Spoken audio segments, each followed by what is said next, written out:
Xabi Alonso gets his first win as Real Madrid manager, and man, what a way to get your first dub. This match against Pachuca wasn't easy. Playing with 10 men after a red card in the 7th minute, it could have gone bad real quick. But Xavi made a tactical reshuffle and the boys pulled through. So right out the gate, Real Madrid actually started in a 4-3-3 with Arda Güler replacing Rodrygo, which was a surprise, and I'll get to Rodrygo later.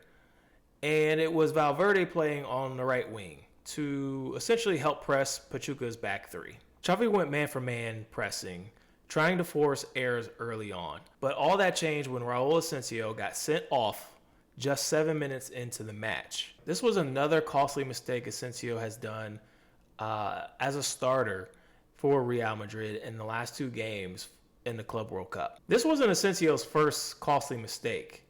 Against Al Hilal, he had a similar foul where he pulls on the attacker's jersey and he gave up a penalty, a costly penalty at that.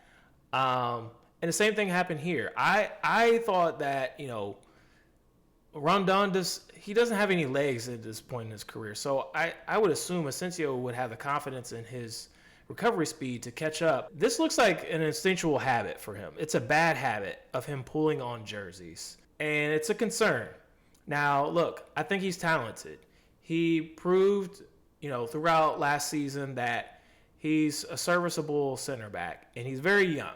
He's raw, he has talent, but he's got to fix these mental mistakes because they are costly. He put out a post saying that, he knows that he's messing up and he wants to fix it. He seems to have the support of Xavi and his teammates. Fede Valverde replied to his posts, saying that we support you or whatever. But Asencio needs to fix up, and I think he's worked his way out of the starting 11. Huijsen had more to prove than Asencio, especially with all the injuries that we have at center back. In theory, the position was his to lose, and I think he's done that. I think he's lost his starting position here.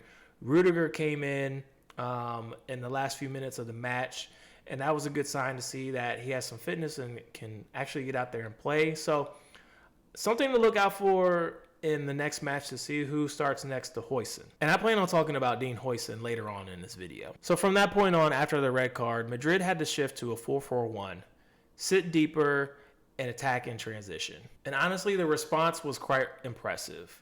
Playing down with 10 men, you typically think that, you're just going to be in for a lot of suffering.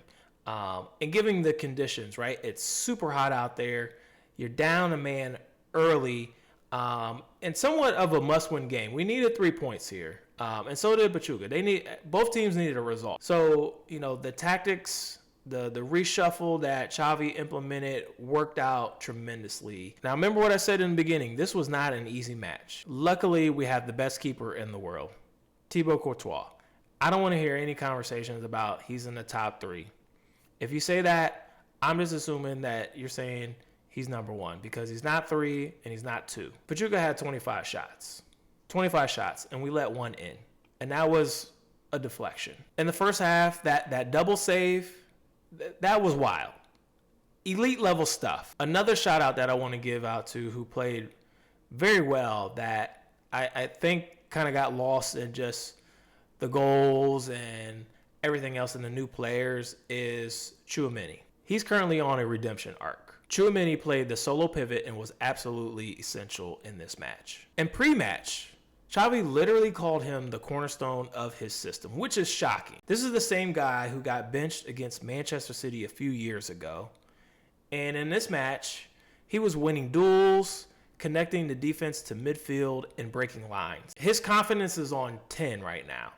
And I'm glad to see this because Tchouaméni's kind of got an unfair shake at just being able to play in his natural or preferred positions since arriving at Real Madrid. So let's get into the beautiful football that we saw with just 10 men. So that first goal by Jude Bellingham, deeper roll, more touches, but makes that run through the half space and finishes it like a striker. Jude makes that run, and it was just good to see him get back to that level again. That was like the Jude, first season Jude. Just making those runs into the box and getting in on goal. That was beautiful to see. The second goal was my favorite. This is really where you saw kind of those ping passes, that Xavi style, what you saw a little bit at Leverkusen. And that whole play looked like it was this coached. It was just drawn up. And the exciting thing about that was that, after Güler scored, he ran over to Trent and got him involved and hyped up and basically welcomed him to the team. And that had to be a huge shot in the arm for Trent. That was great to see. Trent is going to bring so much to this squad. Once he gets, used to his players, builds that chemistry, and locks in on these tactics, I think he's going to be scary good. And then the third goal. This goal, obviously, it was scored by Fede, but I really want to focus on Vinicius on this one. I've seen a lot of people saying that, especially after the first game against Al Hilal, Vinicius needs to step it up. A lot of people were saying it's time for him to leave. I think that's very unfair. I think the Ballon d'Or stuff is just really affecting him mentally. Everybody's now looking for that form again. Like, he set the bar that Ballon d'Or year that he was up for. That's his bar now. That's what the fan expectation is. The play started out with Dean Huijsen playing a beautiful pass. Looked like Tony Cruz out there, by the way. And a through ball to Vinny, gets by the defender. They're running shoulder to shoulder.